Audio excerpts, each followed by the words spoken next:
Hello and welcome to study IQ. मैं दिव्यांशी और आज मेरे साथ इस इंटरव्यू सेशन में जुड़े हैं अंकित मिश्रा जी, जिन्होंने एसएससी सीजीएल 2019 एग्जामिनेशन में ऑल इंडिया रैंक 100 हासिल की है। चलिए सीधी बात करते हैं अंकित से और जानते हैं उनका सफर। Hello Ankit hello and ma'am. Welcome to study IQ. Hello ma'am, thank you.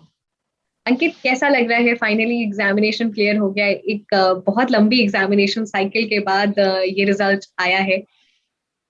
हाँ मैम, 2019 में इसका एग्जाम हुआ था मैम। और इसका फाइनल रिजल्ट कब आया? कल आया है 2022 में। तो लगभग 3 साल हो चुके हैं, तो बहुत लंबा इंतजार था। लेकिन कल जब रिजल्ट आया तो उसके बाद बहुत अच्छा लग रहा है। और रैंक 100 देखने के बाद कुछ ज्यादा ही अच्छा लग रहा है, कुछ ज्यादा ही ओवर एक्साइटेड हो गया हूँ। अंकित, थोड़ा सा अपने बारे में बताएं, क्या पढ़ाई की है और फिर कैसे एसएससी की तरफ आए। मैम, मैंने हमेशा बिहार बोर्ड में पढ़ाई की है, हिंदी मीडियम में। सरकारी स्कूल में ही मैंने पढ़ाई की है। मैं कभी प्राइवेट स्कूल या किसी इंग्लिश मीडियम स्कूल में पढ़ाई नहीं किया हूँ। मैंने मैट्रिकुलेशन किया था 2010 ईस्वी में, बिहार बोर्ड से मैम। मैं उसके पहले एवरेज स्टूडेंट रहा हूँ, मतलब एवरेज में ठीक ठाक था, मतलब बहुत ज्यादा मैं कोई अच्छा स्टूडेंट नहीं था। और 2010 में मैंने मैट्रिकुलेशन की एग्जाम दी थी और मुझे शायद 68% मार्क्स ही थे। और उसके बाद 2012 में मैंने इंटरमीडिएट दिया था बिहार बोर्ड से, हिंदी मीडियम से ही। और मुझे उसमें 66% मार्क्स थे। और उसके बाद मैंने बिहार में ही बीएड मंडल यूनिवर्सिटी मधेपुरा से मैंने ग्रेजुएशन की है मैम। और मेरा ऑनर्स सब्जेक्ट इंग्लिश है। और उसका सेशन मेरा 2012 से 15 का था, लेकिन उसका रिजल्ट मैम 2017 में आया था। आपने जैसे बताया कि आपने बीए ऑनर्स किया है इंग्लिश में और उसके बाद जी फिर एसएससी की तैयारी, तो एसएससी की तैयारी कब से शुरू की? मैम, 2014 से पहले मैं प्राइवेट स्कूल में पढ़ाता था। और मेरी फैमिली की इकोनॉमिक कंडीशन ऐसी नहीं थी कि मैं इंटरमीडिएट करने के बाद बाहर जा सकूं। 2012 में मैंने इंटरमीडिएट किया था। उसके पहले मैं अपने डिस्ट्रिक्ट टाउन पूर्णिया में पढ़ाई करता था। लेकिन उसके बाद मेरी फाइनेंशियल कंडीशन ऐसी नहीं थी कि मैं आगे पढ़ाई करने के लिए कोई बड़े शहर जा पाता। इसलिए मुझे वापस घर आना पड़ा। और फिर मैंने यहीं पर सोचा कि थोड़ा फैमिली को सपोर्ट करने के लिए कुछ ट्यूशन वगैरह स्टार्ट करता हूँ। तो मैंने यहाँ ट्यूशन और स्कूल में पढ़ाना स्टार्ट किया। उस टाइम तक मुझे ऐसा कोई प्लानिंग नहीं था कि मुझे एसएससी या कोई भी प्राइवेट या गवर्नमेंट जॉब में जाना है, क्योंकि पढ़ाना मुझे बहुत अच्छा लगता है, मैं अभी भी पढ़ाता हूँ। तो इसलिए मैंने उसे अपना उस हॉबी को मैंने अपना प्रोफेशन भी बनाने के बारे में सोचा। लेकिन प्राइवेट स्कूल की जब स्थिति मैंने देखी और प्राइवेट टीचर्स की, तो मैंने सोचा कि कोई गवर्नमेंट जॉब के लिए अप्लाई किया जाए। और मेरे एक अंकल हैं, उनका नाम है विभास कुमार मिश्रा। उन्होंने उस टाइम में स्टेशन मास्टर एएसएम का उनका रिजल्ट आया था। तो उस रिजल्ट से मैं बहुत इंस्पायर्ड हुआ था। और चूंकि मुझे बचपन से ही आंख में प्रॉब्लम है, तो इसलिए मैं रेलवे के लिए एलिजिबल था नहीं। और मेरी एक बुआ है, चूंकि उनका कुछ मंथ पहले डेथ हो गया है। तो वो पहले बैंक में ही थी, ब्रांच मैनेजर थी। तो बैंक की कंडीशंस जब मैं देखता था उनकी, तो मैंने शुरू से ही डिसाइड कर लिया था कि मुझे बैंकिंग सेक्टर में नहीं जाना है। तो मेरे पास बस यही एक ऑप्शन बचता था कि मैं एसएससी के फील्ड में आऊँ। और फिर मैंने जब इसका प्रीवियस ईयर का क्वेश्चन देखा, तो मुझे लगा कि ये मेरे से हो सकता है। तो फिर मैंने सोचा कि ये एसएससी की तैयारी मुझे करनी चाहिए। और चूंकि मैं बाहर जा नहीं सकता था, इसलिए मैंने उस टाइम से ही मैंने सेल्फ स्टडी करके ही पढ़ाई स्टार्ट की थी घर पे।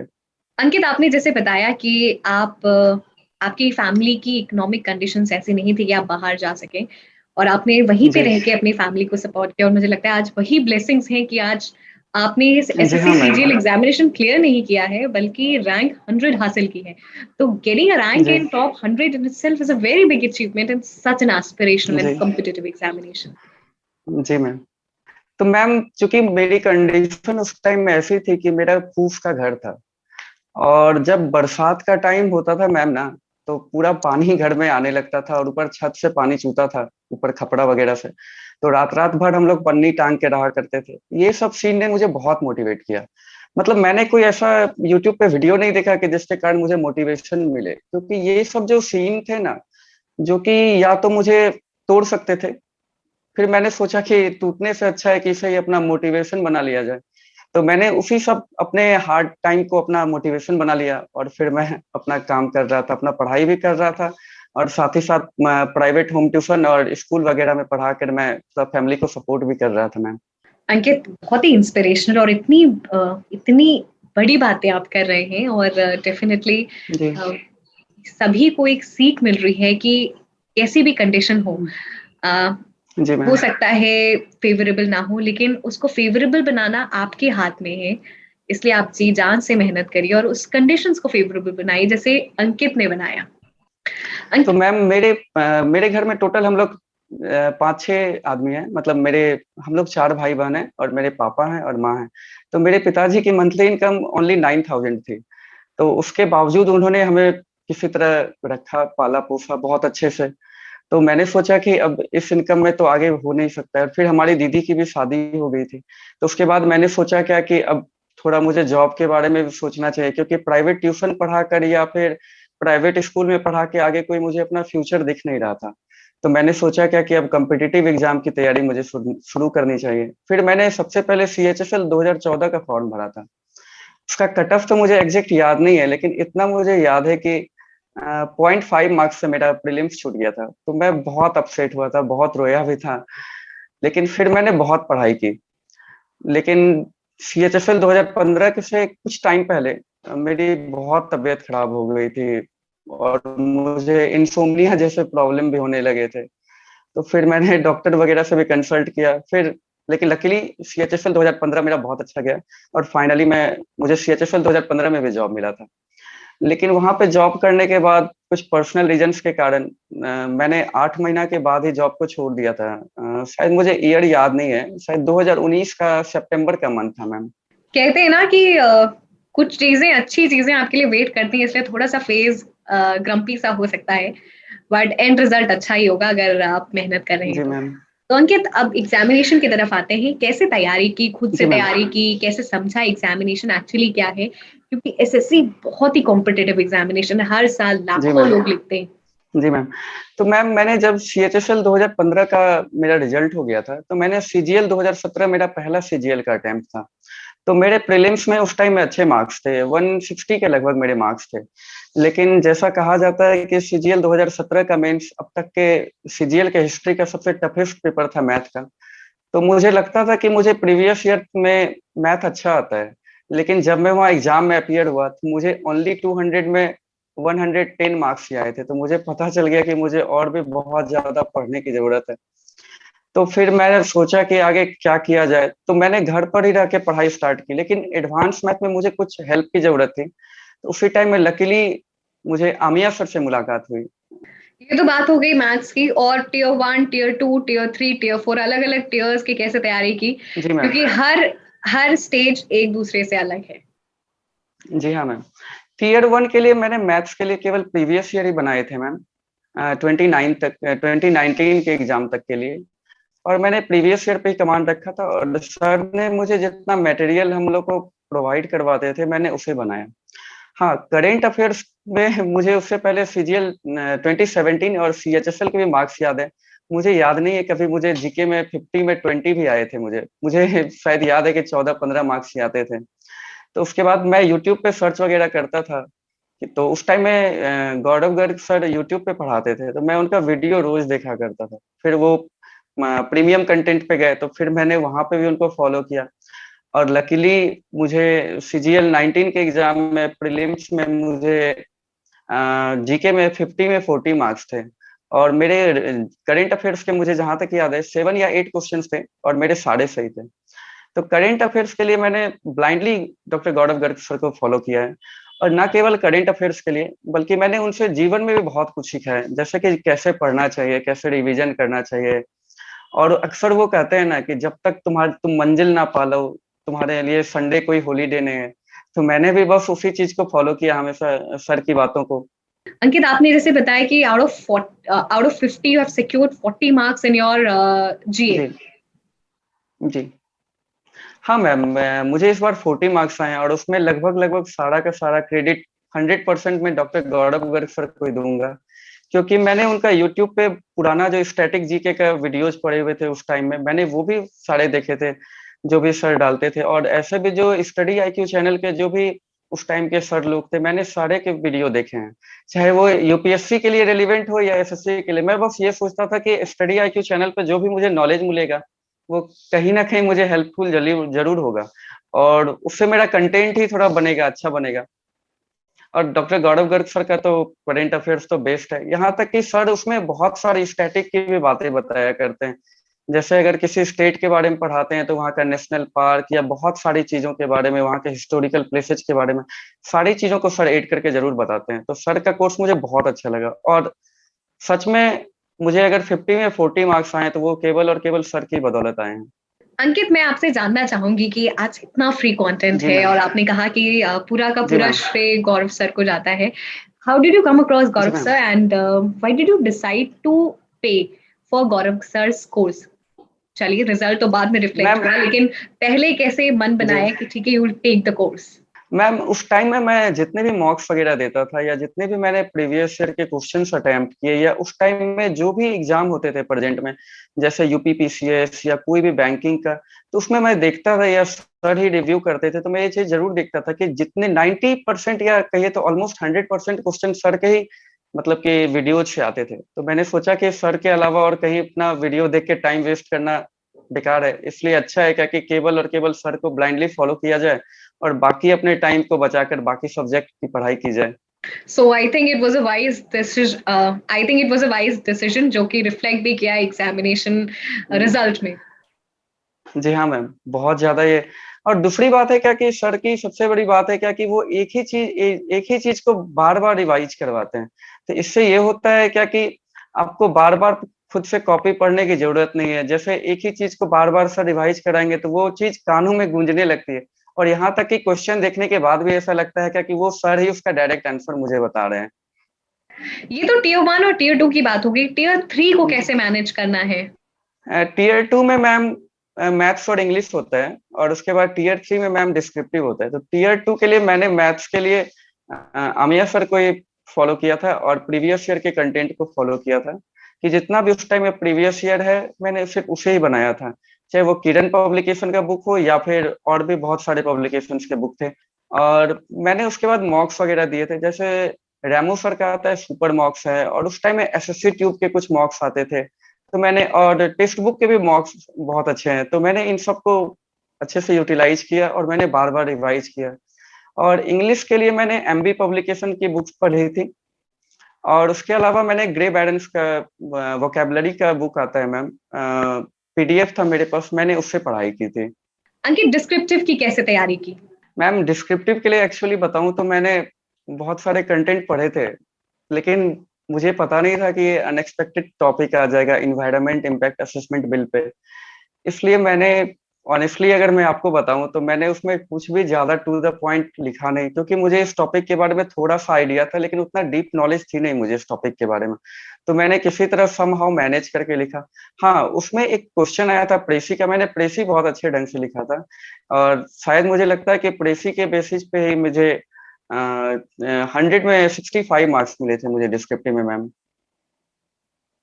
क्योंकि उसमें जो एसे का टॉपिक आया था मैम, वो शायद मुझे थोड़ा टफ लगा था, इसलिए मैंने उसे किसी तरह समहाउ लिखा था मैम। अंकित, अगर हम एग्जामिनेशन की बात करें तो टीयर 1, टीयर 2, टीयर 3 होता है, तो कैसे तैयारी करनी है, कैसे साथ में तैयारी करनी है, एक स्टेज के बाद दूसरे स्टेज के लिए तैयारी करनी है, आपने कैसे की? मैम मैंने मैथ्स के लिए हमेशा टीयर 1 और टीयर 2 को साथ ही लेकर चला है। हाँ, टीयर 1 में थोड़ा क्वेश्चन का लेवल थोड़ा टीयर 2 के बनिस्पत थोड़ा सा इजी रहता है मैम, लेकिन फिर भी मैंने सोचा कि मैथ तो पूरा ही आता है, इसलिए उसको डिवाइड करने से अच्छा है कि पूरा मैथ्स को ही एक बार में पढ़ा जाए। और इंग्लिश भी मैम टीयर 1 और टीयर 2 में दोनों में ही आता है, तो इसलिए मैंने सोचा कि इंग्लिश को भी इस तरह से कवर किया जाए कि मुझे दोनों ही एग्जामिनेशन में हेल्पफुल हो जाए। और मैंने रीजनिंग के लिए मैम बस मैंने प्रीवियस ईयर ही बनाया था, और यूट्यूब पे मैं रैंडम वीडियोस देख के मैं किसी भी टॉपिक को पढ़ लेता था मैम। और जीके के लिए मैं कंप्लीटली मैम स्टडी आईक्यू पे डिपेंडेंट था। और स्टैटिक जीके या फिर बाकी हिस्ट्री या पॉलिटी वगैरह के लिए मैंने सिर्फ लुसेंट से पढ़ाई की है मैम। अंकित, स्पीड और एक्यूरेसी का किस तरीके से ख्याल रखना है और नेगेटिव मार्किंग ना हो? मैम मैंने कैलकुलेशन के लिए हमेशा रैंडमली नंबर्स वगैरह को ऐड करता था, मल्टीप्लाई कर। और मुझे सबसे अच्छा लगता है किसी भी गाड़ी के नंबर प्लेट पे जो नंबर लिखा रहता है उसे ऐड करना, मल्टीप्लाई करना, या फिर उसके फैक्टर निकालना। ये सब बहुत सारे लोगों से मैंने सुना भी था, और इसलिए मैं भी कभी कभी ऐसे रैंडमली किया करता था मैम। अदरवाइज बस प्रैक्टिस ही मैं किया हूँ, मैंने प्रैक्टिस अच्छी खासी की है बस। हालांकि मैं एवरेज स्टूडेंट ही रहा हूँ, इसलिए मैंने सोचा कि मुझे प्रैक्टिस ज्यादा से ज्यादा करनी होगी, तभी मेरा आगे जाके सिलेक्शन हो पाएगा, या फिर मुझे अच्छे मार्क्स आ पाएंगे मैम। तो अंकित, ये तो आपने बताया कैसे तैयारी की। आप जी तीन मैम। साल 3-4 साल का एग्जामिनेशन साइकिल काफी लंबा साइकिल होता है, तो कैसे अपने आप को ट्रेन करते थे कि चलो अभी अब ये वाला स्टेज है, अब दूसरा स्टेज है, को काम इन कंपोज रहते थे? मैम किसी भी एक एग्जाम में इतना ज्यादा लंबा टाइम लग जाता है तो बहुत ज्यादा नेगेटिविटी हावी हो जाती है। और जब से मैंने जॉब छोड़ के घर आया था मैम, मतलब बहुत कम ही लोग ऐसे थे जिन्होंने मुझे सपोर्ट किया या मुझे कुछ नहीं बोला। बाकी लगभग सारे लोग मुझ पे बहुत ज्यादा तंज कसते थे या ऐसे कहते थे कि ये तो, इसने तो बहुत बड़ी बेवकूफी की, आजकल के जमाने में जॉब मिलता नहीं है और तुमने रिजाइन करके आ गए। फिर भी मैंने किसी को रिप्लाई कभी नहीं दिया मैम। बस मैं ये जानता था कि मेरा वक्त एक ना एक दिन सभी के सवालों का जवाब दे देगा। और बस मैं इसी तरह से खुद को पॉजिटिव रखता था। और हाँ मैम, मैंने खुद को पॉजिटिव रखने के लिए लगभग रोज मैंने 365 दिन पूजा जरूर की है। मतलब धर्म के प्रति या भगवान के प्रति कह सकते हैं आप, मेरी कुछ ज्यादा ही आस्था है। तो भगवान ने मेरी हमेशा मदद की है और उन्होंने मुझे निगेटिव होने से या निगेटिव माहौल में से हमेशा मुझे बचाया है मैम। बिल्कुल। इतनी लंबी एग्जामिनेशन साइकिल में सस्टेन करने के लिए जी बहुत ही मैम। स्ट्रॉन्ग मोटिवेशन चाहिए, क्योंकि आप जी मैम। एग्जामिनेशन, आप हमेशा उसी की चीज सोचते रहते हैं कि क्या होगा। और एक जी स्टेज मैम। भी दूसरा हैम्पर नहीं कर सकते हैं, क्योंकि आप जी इतनी मैम। मेहनत कर रहे हैं फर्स्ट स्टेज से। ये तो हमने टीयर 1, टीयर 2, टीयर 3 की बात कर ली। टीयर 4 का एक्सपीरियंस कैसा था आपका? टीयर 4 में मैम सीपीटी और कंप्यूटर टेस्ट होता है मैम, टाइपिंग स्पीड का टेस्ट होता है। तो उसके लिए लैपटॉप थे मेरे पास, तो मैं उसी से घर पे प्रैक्टिस करता था। और मुझे एक्सेल और पावर पॉइंट तो नहीं आता था उतना, लेकिन मैं यूट्यूब पे से सीख गया था मैम। तो इसलिए मैंने पावर पॉइंट और एक्सेल और टाइपिंग मैंने खुद से सीखा मैम, और यूट्यूब से सीखा मैम। अंकित, एसएससी सीजीएल की लाखों एस्पिरेंट तैयारी करते हैं, सभी को नॉर्मल स्ट्रैटेजी पता है, लेकिन कहाँ चूक रह जाती है जो आप अपने एक्सपीरियंस से बता सकते हैं कि वो गलतियां ना करें, क्योंकि आपने भी 2017 से सीजीएल देना शुरू किया। हाँ मैम, मैंने सीजीएल 2017 दिया था। उसके बाद चूंकि मेरा तबीयत खराब हो गया था, इसलिए मैं सीजीएल 18 नहीं दे पाया। तो उस टाइम में भी मैं सोच रहा था कि एक साल और मेरा बर्बाद हो गया। और एसएससी का एक साल मतलब 3-4 साल के बराबर होता है, क्योंकि इसका एक एग्जाम का रिजल्ट 3-3 साल में आता है। तो मैंने सोचा कि ये मेरा 3 साल बर्बाद हो गया। तो फिर मैंने सोचा क्या कि खाली बैठकर तो कुछ किया जा नहीं सकता है, या फिर फालतू का फिर रो कर तो कुछ होगा नहीं। इसलिए मैंने सोचा क्या कि पेशेंस और परसिवरेंस, बस यही दो चीज है जो कि मुझे आगे मंजिल तक लेके जाएगी। और मैंने, हाँ, कभी कभी ऐसा भी होता था कि मैं बहुत ज्यादा मायूस हो जाता था कि क्या करना है मुझे। तो 3-4 लोगों का हम लोगों ने एक ग्रुप बनाया था। एक हमारे फ्रेंड हैं, अजीत कुमार सिंह, उन्होंने नोटबुक नाम का एक ग्रुप बनाया था। तो उसमें हम लोग 4-5 लोग थे। एक मैं था, एक अजीत सिंह थे, वो अभी पोस्टल असिस्टेंट हैं। और एक हमारे दोस्त हैं कृष्णा कुमार सिंह, वो, उनका कल रिजल्ट हुआ है एक्साइज इंस्पेक्टर में। और एक आदर्श शर्मा है, उनका रिजल्ट हुआ डिविजनल अकाउंटेंट के पोस्ट पे मैम। तो हम लोग चारों आपस में ग्रुप डिस्कशन करके, या फिर मतलब एक दूसरे का क्वेश्चंस को सॉल्व करके, या फिर पर्सनल प्रॉब्लम भी जो होते थे लाइफ में, एक दूसरे से शेयर करके खुद को, एक दूसरे को मोटिवेट किया करते थे। और पर्सनल मेरी रियल लाइफ में मेरे एक दोस्त ने बहुत ज्यादा मेरी मदद की है। मुकुंद झा ने मेरी हमेशा, मेरी बुरे वक्त में या फिर अच्छे वक्त में भी उसने हमेशा साथ दिया है। और बुरे वक्त में तो सिर्फ उसी ने मेरा साथ दिया है। बहुत सारे लोग ऐसे थे जिन्होंने मेरा साथ छोड़ दिया मेरे बुरे वक्त पे, लेकिन वो केवल उन लोगों में से था जिसने मेरा हमेशा साथ निभाया मैम। तो बस कुछ दोस्तों ने और मुझे फैमिली ने हमेशा सपोर्ट किया, मोटिवेट किया। तो इसी तरह मैं खुद को पॉजिटिव रखता था। और रही बात कि आजकल के टाइम में बहुत सारे एस्पायरेंट्स एग्जाम दे रहे हैं, लेकिन इतना इतना लंबा टाइम हो जाता है, तो बात जाहिर सी है कि लोग सभी निगेटिव होंगे ही। तो उसके लिए पेशेंस ही रखना एकमात्र उपाय है, क्योंकि अदरवाइज अगर आपके पास कोई ऑप्शन नहीं है तो आप बैंकिंग के तरफ जा सकते हैं। लेकिन मैंने हमेशा सोचा क्या कि एक नाव की सवारी करना ही बेहतर होगी, क्योंकि बैंकिंग का सिलेबस और एसएससी का सिलेबस मुझे बिल्कुल अलग लगा था मैम। तो इसलिए मैंने सोचा कि मेरे पास और कोई विकल्प है नहीं, तो इसलिए मेरे पास पेशेंस और परसिवरेंस ही दो चीज है। अंकित, सीजीएल की जो भी लोग तैयारी करते हैं, किन गलतियों से बचना चाहिए?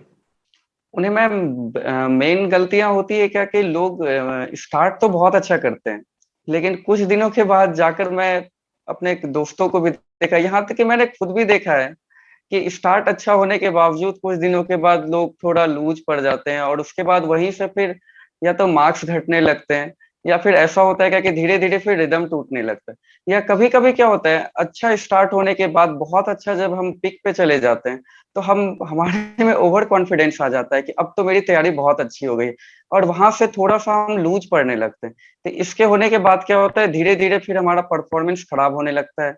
तो ये ओवर कॉन्फिडेंट होना भी थोड़ा सा गलत है, या फिर कॉन्फिडेंस को लूज करना भी तुरंत तुरंत ये भी गलत है। तो कॉन्फिडेंस को बनाए रखना ही मेन बहुत इंपॉर्टेंट है मैम। अगर आप सीजीएल की तैयारी करें तो आप ऑलरेडी प्रिपेयर्ड रहें, बहुत स्ट्रांग माइंडसेट के साथ आना है कि एग्जामिनेशन जी प्रक्रिया लंबी हो सकती है, बट आपको कॉन्फिडेंट रहना है कि जो तैयारी आप कर रहे हैं वो अच्छी हो। अंकित, हम सेशन के एंड में हैं, काफी सारी चीजें आपसे जानी, आप कुछ जी मैम। सभी को फाइनल टिप्स सजेशंस देना चाहेंगे? फाइनल सजेशंस मैं यही देना चाहूंगा कि जितना ज्यादा से ज्यादा हो सके आप प्रीवियस ईयर को बार बार रिवाइज करें, चाहे वो मैथ हो या इंग्लिश हो, और मॉक्स ज्यादा से ज्यादा लगाया करें। और तीसरी बात है, ज्यादा आप मॉक्स ज्यादा लगाने के बाद उन सारे मॉक्स को बार बार रिवाइज और एनालिसिस अच्छे से किया करें कि किस फेज में आपकी सबसे ज्यादा गलतियां हो रही है, और किस सब्जेक्ट में और किस पार्टिकुलर टॉपिक में सबसे ज्यादा गलतियां हो रही है। और अगर हमने स्टार्टिंग के मॉक्स में ही अगर अपनी गलतियों को पकड़ लिया तो एग्जाम आते आते वो सारी गलतियां भी दूर हो जाएगी और फाइनली अच्छे मार्क्स आएंगे। Thank you so much, Ankit, for joining us and sharing all these insightful informations from your experience. पूरी टीम की तरफ से आपको ढेर सारी शुभकामनाएं। हमें खुशी है कि हम आपकी सक्सेस स्टोरी का हिस्सा बन सके। Thank you, Ankit.